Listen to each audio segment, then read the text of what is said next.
hello, welcome back to my channel, or welcome if you're new. My name is Kayla, and today I'm going to be showing you guys the pieces in my me-made wardrobe. Hey guys, hello, welcome back to my channel, or welcome if you're new. Like I said, my name is Kayla, and today I'm going to be showing you guys all of the pieces that I've either made from scratch or have altered significantly to the point where the garment looks different enough in the last year and a half, pretty much. So basically, a little bit of background. I have never taken any sort of formal sewing classes or anything, but my dad actually started teaching me how to sew when I was quite young. I think I got my first sewing kit when I was like 7. That being said, I really didn't sew that much growing up. I would definitely sew different projects every year. And I even started trying to make my own clothes when I was in junior high school, but for the most part, nothing I ever made ended up being wearable, and a lot of the times the things that I made just were very poor quality, fell apart.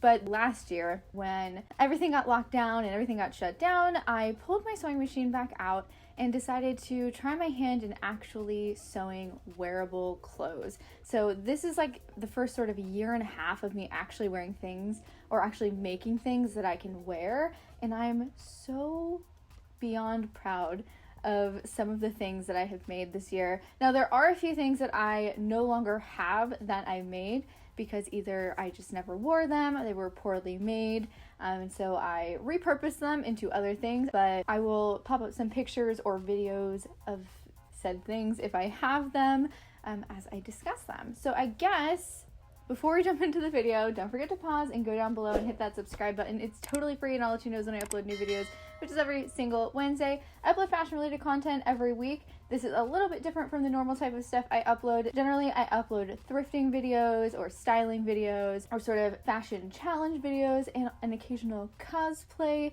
type of video. But today we're switching it up a little bit and I'm talking about sewing, which is something I do from time to time here on this channel.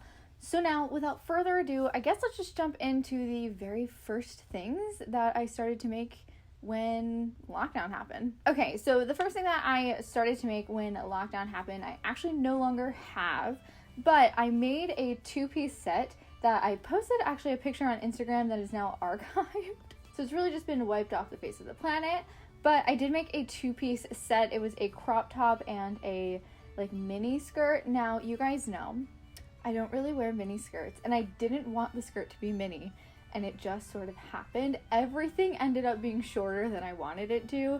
The crop top was like a bandeau top. I wanted it to be way longer than that. The skirt ended up being really short, like, I don't know, like midway up my thigh. I was like, everything is too short. So it wasn't something I literally ever grabbed. So I ended up just repurposing those pieces to turn into headbands and scrunchies for myself, for my friends, and for my Etsy shop, stuff like that. But this was a really cool learning curve because this set, it was made out of this really fun Harry Potter dark mark material. And I tried out a ton of new techniques, learned a whole lot doing it. It was also sort of a piece that I just was like, I'm just gonna wing it and just see if I can make something. So I sewed a channel for an elastic waistband. I made ruffled sleeves, which I'd never attempted to do before ever. And I even made an elasticated sort of bandeau crop top. So a lot of new techniques that I tried out with this one. I think it was also the first time I had ever done a rolled hem, and it actually turned out pretty good. I will say there were a ton of flaws. Like I said, everything turned out a lot shorter than I had intended. There was no finishing seams on the ruffle sleeves, and there was no lining. So honestly, I should have sewed the straps in differently. I sewed them in just like, I literally just zigzag stitched it across and was like, this is gonna work, which if I were gonna wear that piece long term, that definitely would not have been sturdy enough. I would have needed to do a box stitch, or I would have needed to put in a lining so that the strap was sewn in between the lining.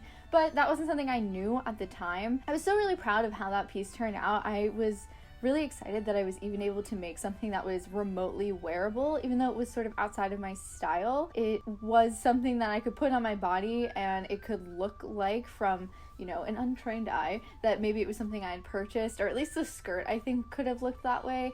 And so I was really proud of how that turned out, but again, I no longer have that. The next thing that I also do not have was another two-piece set. I attempted to do the whole crop top thing again, and it just didn't turn out well at all. And also, I wanted to do these two pieces as a set, and it also didn't work super well as a set, but it was a red and white gingham top, and then a red and white gingham midi skirt. So the skirt was like a circle skirt. It was quite long. I loved the length, and I honestly liked the skirt. Unfortunately, I didn't feel confident enough in my abilities to insert a zipper, so I did not insert a zipper. So what I did instead was gave it an elastic waistband, and I don't think I properly understood how to do that, because then the skirt just sort of bunched really weird, had a lot of weird pleating, and it just looked really funny. It just didn't lay well, but the concept was really cute, I think, and I did actually wear that skirt a couple of times out in public and got a couple of compliments on it, actually.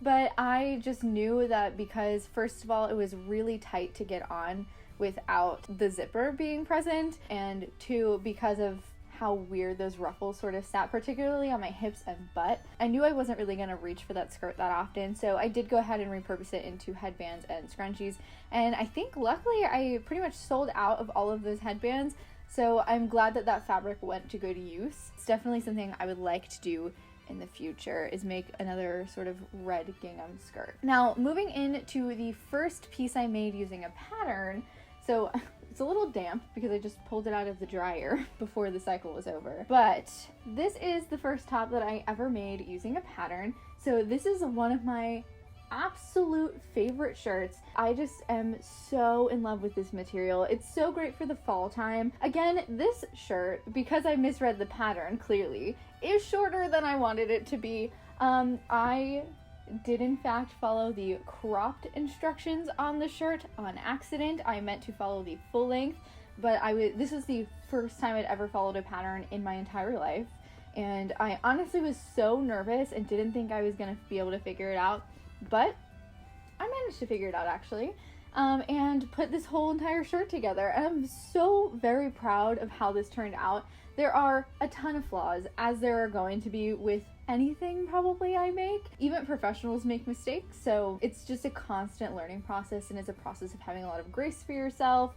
But I love this shirt so much. Like I said, it is a bit on the shorter side, but it still is a really nice length. I wear this often as a sort of vest type of piece, so I wear it over top of another shirt, and I love this for the fall. It's just this really pretty orangey brown colored plaid, and I love it to pieces. Another thing I made last year was this little dress here. So this is the first dress I ever made, and this one I also freeformed. I did not follow a pattern. This is another one where I just didn't really know how you were supposed to sew straps on, so they're not sewed on super well, and if I were to ever wear this, I would need to go back through and do like a box stitch to make sure that these stayed on, because as they sit right now, they are sewn on here with one strand of thread, and now I know that that is not how you sew on straps. Unfortunately, I didn't know that when I made this, but I'm actually really proud of how this turned out. I think it's so cute.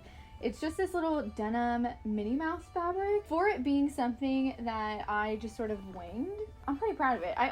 This is the first time I put in a zipper, so this has a nice zipper on the side. This is also the first time I used interfacing, fusible interfacing, so I was able to do that. Again, it's not really within my style, because I think I was just like, I'm just gonna sew garments so that I have sewing experience.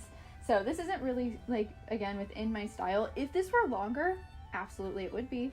But it's quite short because I just didn't have enough fabric to make it longer, and since I had already bought the fabric, I just decided to go for it. I definitely could see myself trying to find ways to wear this. Overall, I think this is a really good beginner piece, and I'm pretty happy with how it turned out. I also love this fabric. It is just so buttery smooth, and yeah, I hope that I get to wear this more, because I really haven't worn it much, but I keep holding on to it because I'm like hoping, or like maybe the next time I go to Disney, I'll bring it with me because it's got the Minnie Mouse pattern on it, and I can always wear bike shorts or like leggings underneath it perhaps. But yeah, I really do like this, and I think it's so cute. So yes, this little dress here, which was the first dress I ever made, and also it was something that I did without a pattern.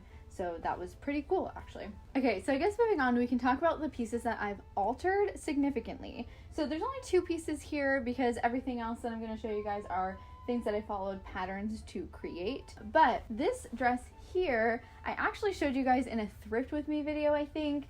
So this was a 1980s drop waist dress, and I actually managed to move the waistline up to like the natural waist, and I absolutely love this dress now. I think it is beautiful. Now, I don't personally love altering vintage pieces because then, I mean, if you continuously are altering vintage pieces, you no longer have those vintage pieces, and some people really like those styles, and once they're gone, they're kind of gone, unless you can make them yourself.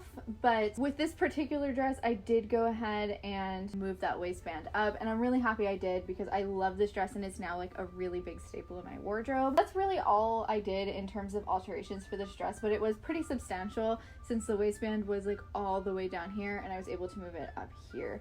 So I'm really happy with how this turned out. I was even able to keep the pockets, which is really great. And yeah, so this is one of the main alteration pieces that I've done. Now, this dress here was much more of a project to alter. So this was an oversized t-shirt dress that I turned into a Queen's Gambit inspired pinafore dress. So basically what I did here was I cut this V out and I flipped it and did a rolled hem. Then I cut seams in the sides of the dress and created little waist ties so that you could cinch it in at the back. I was going to change the hem because it does have a high-low hem, which personally I don't love, but I did just go ahead and leave it because with the ties, I can actually pull it up a little bit and it works perfectly without me having to have altered the hem, since it was going to be such a slight difference because I do have a pretty voluptuous booty. So it worked out perfectly fine. This was one of my favorite projects to do. I was so nervous going into it that it wasn't going to work, but it worked out so well, and this is actually a dress I love to wear all the time now. So I would love to do this with some more t-shirt dresses probably. If you guys ever want to have like a tutorial on how to turn a t-shirt dress into a pinafore, let me know because that might be fun, and it's quite simple. It's a very, very beginner friendly project. So if that's ever something you guys are interested in, let me know down below. Okay, so up next is probably my favorite thing I've ever made, and it is this circle skirt here. Now this is a massive full circle skirt. It is made from a queen sized or king sized thrifted flannel sheet, and I made this around Christmas last year, and I have never been so happy with a piece of clothing that I've made. I'm actually going to be making one of these for Halloween as well. I'm also going to be making a pinafore from scratch. I'm just going to pattern hack a couple of different patterns. So I think I'm going to use my circle skirt formula and then use the tank top pattern that I have that I showed you with the tank top that I made, and then just make it a V and use those 2 pieces to make a pinafore, hopefully. But I followed Rachel Maskey, my queen. I followed her circle skirt tutorial or her video on how she made, I think it was in a video where she made a vintage version of Sally's dress from The Nightmare Before Christmas. She broke down how she made her circle skirt.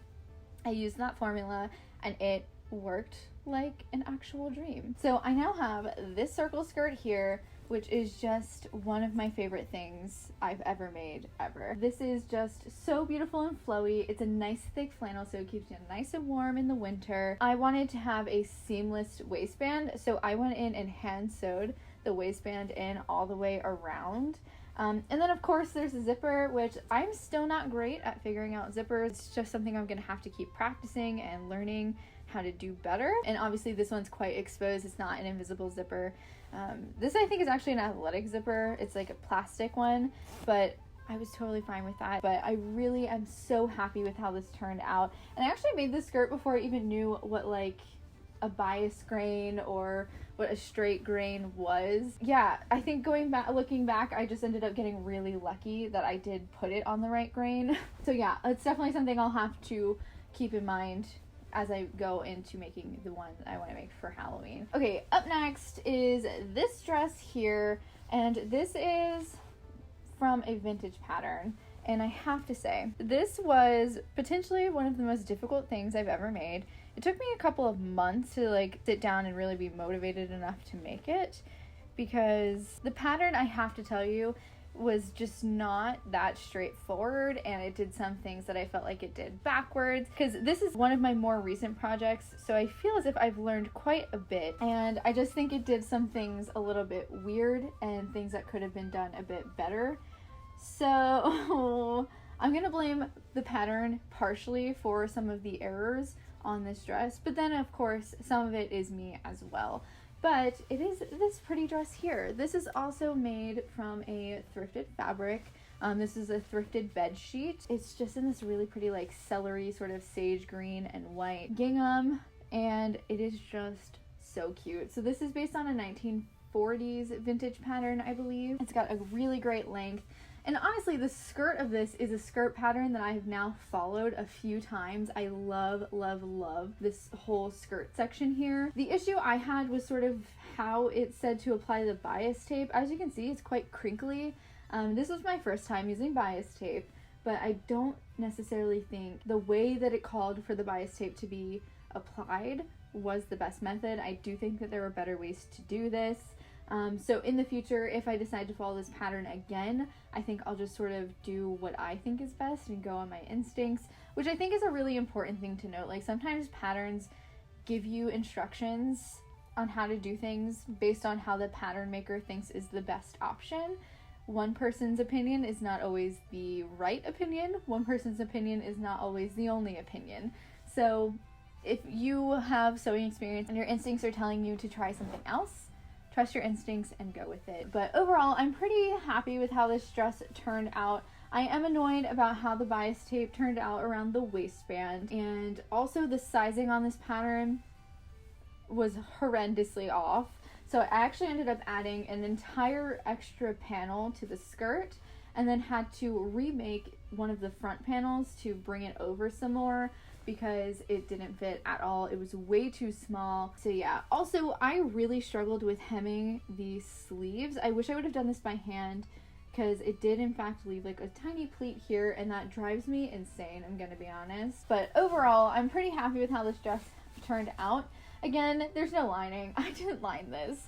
By the end of this project, I was just ready to be done with this dress, but overall, pretty happy with how this turned out. Okay, up next, you guys saw me partially make this in the video where I styled aesthetics made up by you guys.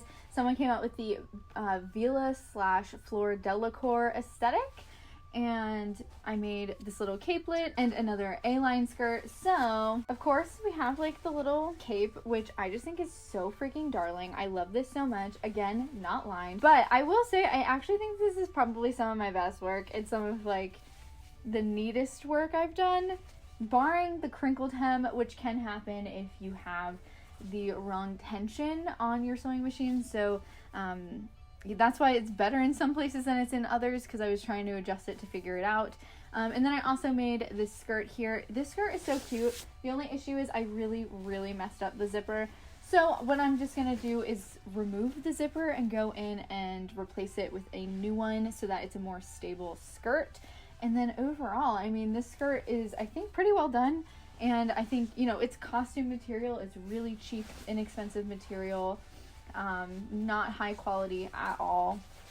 What you would like, you know, buy a costume from Party City and it would be made out of. But I'm really happy with the work that I did and how it turned out. Again, there are some flaws. Like I said, I have to replace that zipper and then that should be done. The last thing I made, this is the most recent thing I made, and I made this in like a couple of hours. It really was just like a quick throw it together type of project, and it is just this little bathing suit cover. So I actually went to the beach this past week with my brothers and some of our friends, and I wanted a little skirt to go over my bathing suit, so I just did this.